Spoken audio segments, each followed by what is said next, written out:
Are you listening? Welcome to another episode of the Nerf Report. My name is Brian Chappelle, and on this week's episode, we uncover the biggest Animal Crossing cover-up of all time. SEGA gets back into the hardware business. Details about a new Halo game in development have leaked. And finally, can we stop porting video games to the Switch? But before we jump into this week's top story, let's talk about this week's top headlines from the world of gaming. First up this week, Animal Crossing.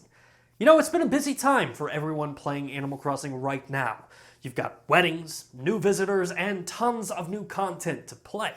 But despite all that, everyone who has been playing Animal Crossing all day, every day during quarantine is finally having to go back to work.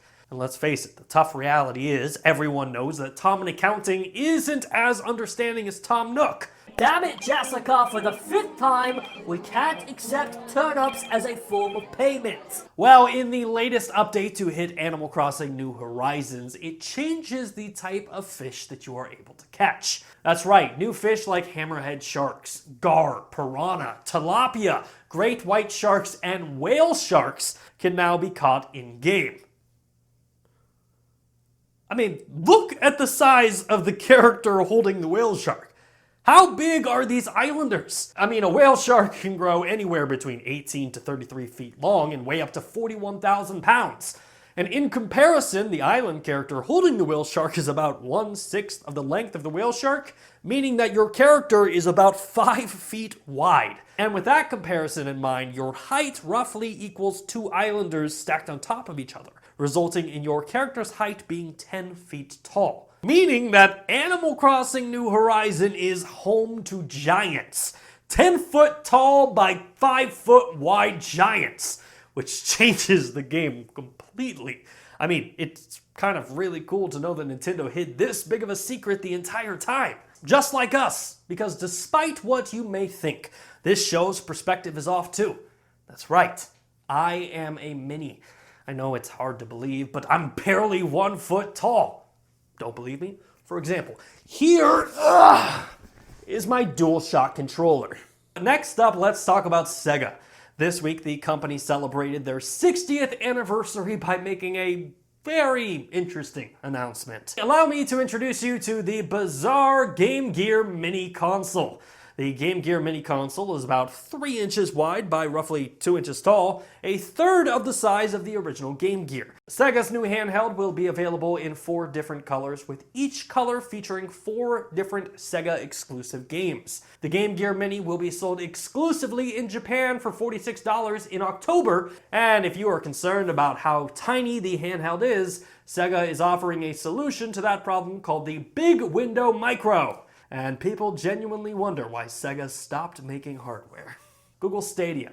For me, one of the coolest features announced at the launch of Stadia was State Share. State Share, of course, is the feature that allows gamers to create links that can bring other people straight into their games, or save select instances of a game and then share it via a hyperlink. So theoretically, this could allow gamers to create community challenges with speedruns, highest kills, or coolest trick shots, all through social media and Stadia. Well, this week we learned that State Share will finally come to Stadia alongside their upcoming game, Crata. In an interview with Medium, Unit 2 Games stated, Crata's game makers will want to directly promote their individual creations to audiences, and our social players will want their friends to be able to join them easily in each game. State Share Beta, an early version of Stadia's enhanced features called State Share, makes this possible. When we started working with Stadia, we were able to take a closer look at all of their SEFs, all of which appeal and could be applied to Crata in various ways. But State Share in particular caught our attention.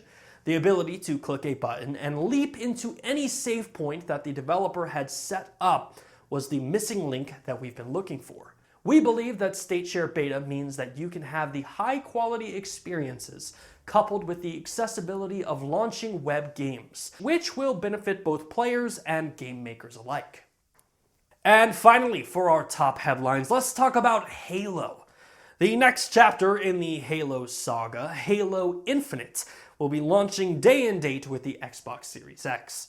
However, the team at 343 Industries may have more than just one game planned for the Halo universe, as it was discovered this week that 343 Industries is wanting to hire a senior producer who will help develop a new project in the Halo universe, which obviously has led to mass speculation of what could this new Halo game be. I mean, the safe prediction would be Halo Battle Royale, but just spitballing here, what if we got a Halo dating simulator? Or a Halo Warthog racing game? Think Master Chief meets Mario Kart. Or maybe, just maybe, we finally get Halo Galactic Cook-Off. Dreams can come true, kids. Now for something completely different. Yeah.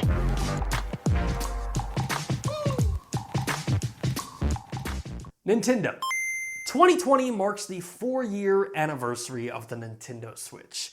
And since then, we've seen some really cool games. Games like Breath of the Wild, Super Mario Odyssey, Luigi's Mansion 3, Animal Crossing New Horizon, Octopath Traveler, Splatoon, and Super Smash Bros. Ultimate. And personally speaking, Nintendo owes a lot of credit to the overall success of the Nintendo Switch to many of those games. But the 4-year lifespan of the Switch hasn't been all sunshine and roses.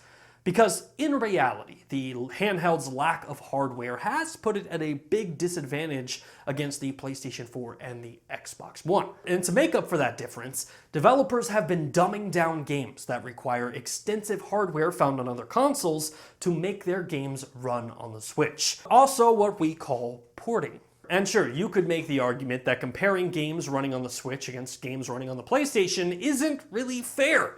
But this isn't your show, is it?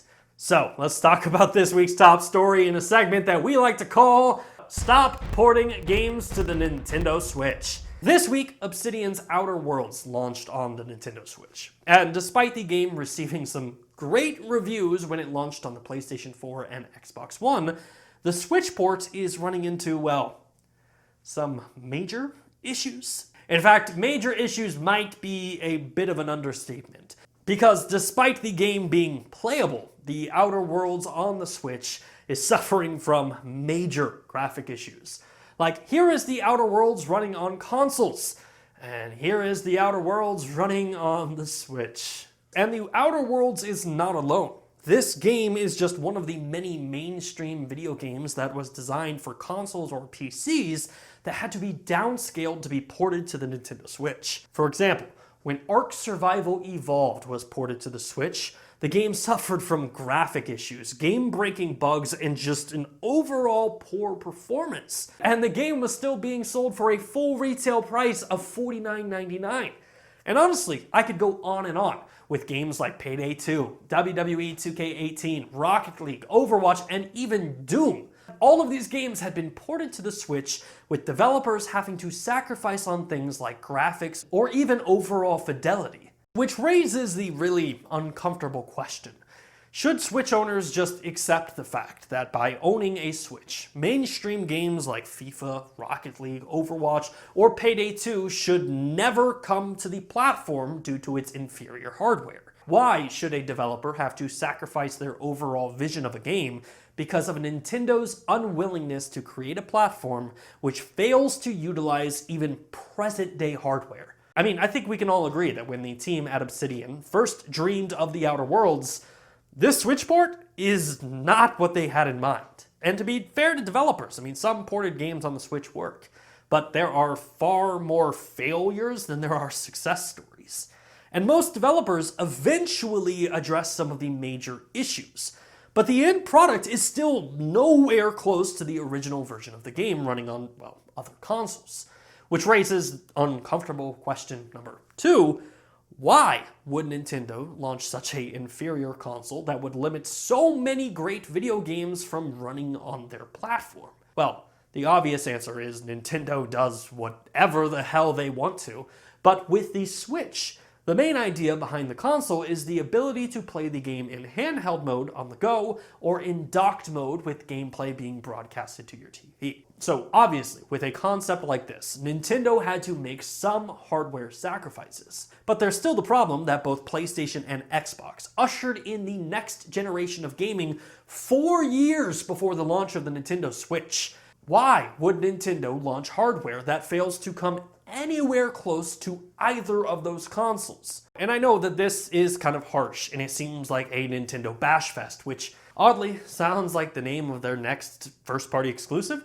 But we as gamers should have a certain level of expectations when playing video games on specific platforms.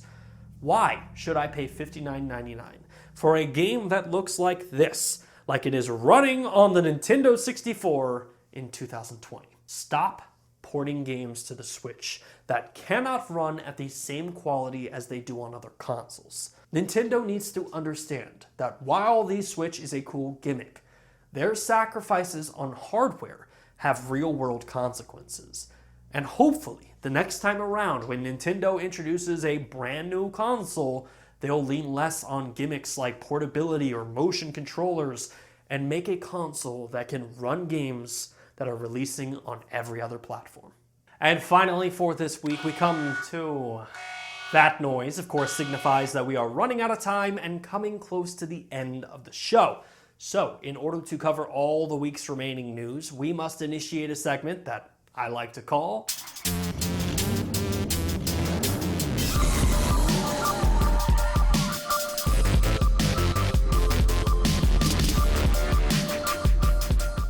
Every single week, we have so much news to talk about and so little time to do it. So we take all the week's remaining news, put 60 seconds on the clock, and try to cover it as fast as humanly possible without running out of breath, passing out, or dying!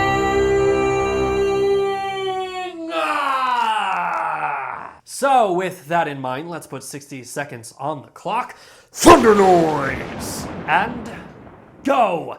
Call of Duty has revealed that they will begin to ban all racist usernames across every Call of Duty game. 2020.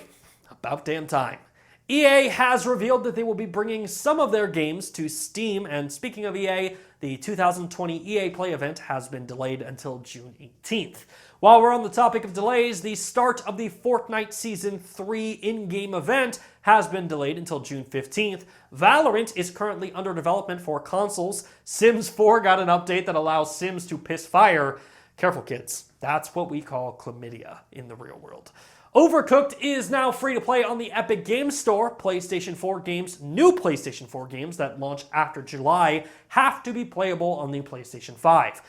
Sonic 2, the movie, has been greenlit by Paramount Studios. And finally, The Last of Us 2 pre-orders have the game on track to be the biggest PlayStation launch of all time. Congratulations, Naughty Dog. Ladies and gentlemen, that is it for Nerf'd In 60 Seconds, and that is it for this week's episode of the show.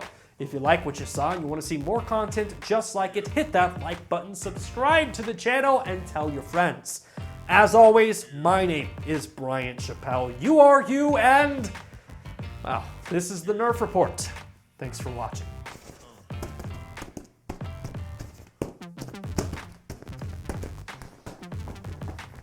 Oh, hey, sorry. I was in the middle of playing with my PlayStation DualShock Ginormous. Hey, if you like what you saw and you want to see more content just like it, hit that like button, subscribe to the channel, and please share it with your friends.